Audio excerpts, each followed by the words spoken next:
Could you be the one?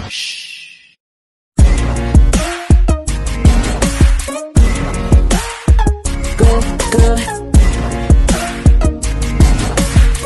Good, good. Could you be the one? अस्सलाम वालेकुम guys, this is my fourth vlog. और मैंने ये सोचा है कि मैं अब हर हफ्ते में, हर वीकेंड में एक ऐसा भी व्लॉग बनाया करूँगा जो अम, मेरी ज़िंदगी की कुछ तजर्बात पर मुहित होगा, और हो सकता है कि किसी को इससे फ़ायदा हो जाए और उसकी ज़िंदगी जो है वो बदल जाए। तो इस व्लॉग को करते हैं स्टार्ट। अभी तक जिन फ्रेंड्स ने मेरा चैनल सब्सक्राइब नहीं किया, काइंडली वो मेरे चैनल को सब्सक्राइब करें और बेल आइकन पे प्रेस करें ताकि मेरी हर आने वाली वीडियो का नोटिफिकेशन आपको मिल सके। मेरी जितनी भी व्लॉगिंग होगी वो ट्रैवलिंग एंड डाइनिंग से रिलेटेड होगी, लेकिन कुछ ज़िंदगी के ऐसे भी एक्सपीरियंसेस होते हैं जो आप किसी के साथ शेयर करते हैं, या आपकी कोई ऐसी बात किसी को लग जाती है, उससे उसकी ज़िंदगी में एक बहुत बड़ी तब्दीली आ जाती है। तो आज का जो हमारा व्लॉगिंग टाइटल है वो ये है कि आम तौर पर अगर कोई इंसान अपनी ज़िंदगी में आगे नहीं बढ़ पाता तो उसका जो सारा कसूर है और जो उसका सारा इल्ज़ाम है वो अपने हालात पे, अपने इर्द गिर्द के माहौल पे, और दोस्तों पे, वालिदैन पे, सोसाइटी पे, यानी कि वो डाल देता है और अपने आप को बड़ी आसानी के साथ बदअज़ीमा करार दे देता है। जब तक वो शख्स ऐसे करता रहता है, ऐसे करता रहता है, उसकी ज़िंदगी में कोई तब्दीली भी नहीं आ रही होती। तो आज का जो व्लॉग है वो इसी पे ही होगा कि मैं आपको एक एग्जांपल दूंगा और उस एग्जांपल से आपको मेरी बात की सारी समझ आ जाएगी। एक शख्स था, जैसे दफ्तरी लोग डेली ऑफिस में जाते हैं और उनको वहाँ पर जो है उनके टेबल पे एक पेपर पड़ा हुआ होता है जिसपे सारे दिन की मसरूफियात लिखी हुई होती हैं।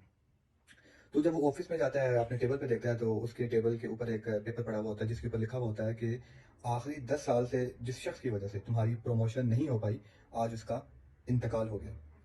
अब वो शख्स जो है, इंसानी कैफियत है, एक अजीब सी कैफियत इंसान के ऊपर तारी हो जाती है अगर इंसान का दुश्मन भी इस दुनिया से जाए। तो और आखिर में लिखा होता है कि अगर आप उसका आखिरी दीदार करना चाहते हैं तो इस टाइम पे इस जगह पहुंच कर आप कर सकते हैं। अब फिर वो थोड़ी देर के बाद वो खुश भी हो जाता है कि चलो, अगर 10 साल से जिस शख्स की वजह से मेरी प्रमोशन नहीं हो पाई, एटलीस्ट अब तो वो मेरी लाइफ से ख़त्म हो चुका है, अब तो वो मेरी लाइफ से जाने वाला है, तो ये तो अच्छी बात है। लेकिन उसके जहन में एक ख्याल आता है कि क्यों ना जो 10 साल से मेरा दुश्मन था, तो उसको आज जाकर देख लिया जाए। कहीं ऐसा तो नहीं है कि वो कहीं बहुत ही करीबी मेरा यानी कि दोस्त हो, सामने से मेरा दोस्त हो और बैक से जो है वो मुझे छुरा भी घोंप रहा हो। तो वो बहुत सोचने के बाद इस फैसले पे पहुंचता है कि मैं उसको जाकर एक बार देख ज़रूर लूँ। जब वो उस बताई हुई लोकेशन पे पहुंचता है, जाता है, देखता है, तो सामने उसके जो है ना वही एक कफन पड़ा हुआ होता है। और फिर दोबारा उसके जहन में ये ख्याल आता है कि अगर 10 साल से इसका राज था, तो आज जब ये दुनिया से जा चुका है तो क्यों आज भी इसका क्यों ना आज भी इसका राज ही रह जाए। लेकिन फाइनली वो ये डिसाइड करता है कि मैंने इसको देखना है, ताकि मुझे अपने दोस्त और दुश्मन की पहचान हो सके। तो जब वो जाता है, कफन उठाता है, तो देखता है कि उसमें एक मिरर पड़ा हुआ होता है और उस मिरर में उसको उसी की शक्ल नजर आ रही होती है। यानी आखिरी 10 साल जिस शख्स की वजह से वो अपनी ज़िंदगी में आगे नहीं बढ़ पाता, वो कोई और नहीं बल्कि उसी की ज़ात खुद होता है। तो अगर हम ज़िंदगी में सक्सेसफुल नहीं हैं तो हमें एक पीसफुल एटमॉस्फेयर, पीसफुल एनवायरनमेंट में बैठना चाहिए और बैठकर अपने अंदर जो खामियां हैं उनकी निशानदेही करनी पड़ेगी। अगर हम अपनी खामियों की निशानदेही खुद नहीं करेंगे तो फिर हमें लोग बताएंगे और हमें अच्छा नहीं लगेगा और हम वो खामियां और करेंगे, और इस तरीके से ज़िंदगी में सक्सेसफुल नहीं हो पाएंगे। अगर आपकी एज 25 to 30 ईयर्स है तो आपको अपनी ज़िंदगी में एक स्टेबल लाइफ गुजारनी चाहिए। अगर फॉर एग्जांपल आपकी एज ये हो चुकी है या इससे ऊपर जा चुकी है और आप अपनी स्टेबल लाइफ को एंजॉय नहीं कर रहे, या तो आप अपने वालिदैन पे डिपेंड हैं, या तो आप अपने बहन भाइयों पे डिपेंड हैं, तो आपको अपनी ज़िंदगी के अंदर एक तब्दीली, एक बदलाव लाना पड़ेगा।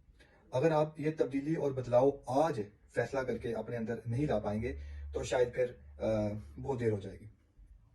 और ज़िंदगी में जो सक्सेसफुल लोग होते हैं वो अपनी खामियों को खुद तराशते हैं, और अगर कोई उनको उनकी खामी बताए तो वो उस पर उनके साथ लड़ते झगड़ते नहीं हैं, बल्कि वो खुश होते हैं कि किसी ने हमें, अगर हमारी ऐसी खामी जो हमारे अंदर खुद नज़र नहीं आई, वो किसी ने हमें बताई, और वो शख्स जो है ना उसको अपना उस्ताद, उसको अपना दोस्त मान लेते हैं।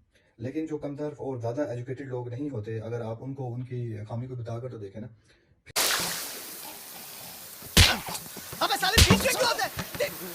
پھر آپ کو وہ اپنی سب چیزیں بتا دیں گے.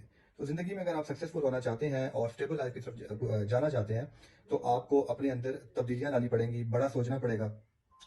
آپ کسی سے تھوڑے سے پیسے مانگ کر تو دیکھیں، ہو سکتا ہے کہ وہ بندہ آپ کی کال بھی کرنا چھوڑ دے. لیکن اللہ تعالیٰ کی ذات واحد ایسی ذات ہے جو آپ کے مانگنے پہ خوش ہوتی ہے، اور جتنا زیادہ آپ مانگتے ہیں وہ اتنی زیادہ خوش ہوتی ہے. تو بعض اوقات آپ مانگ اللہ سے دولت رہے ہوتے ہیں تو اللہ پاک اسی کے نعم البدل آپ کو کچھ اور عطا کر دیتا ہے، لیکن آپ کی جو دعا ہے وہ رد یا ضائع نہیں جاتی. تو بس آج کا جو میرا میں انشاءاللہ ہر ہفتے میں ایک دفعہ ایک ایسا ولاگ ضرور کیا کروں گا کہ جس سے ہو سکتا ہے کہ اگر کسی کی لائف میں ایک چینج آ جائے تو میں اس کی بھی دعاؤں میں شامل ہو سکوں. تو جزاک اللہ. اللہ حافظ.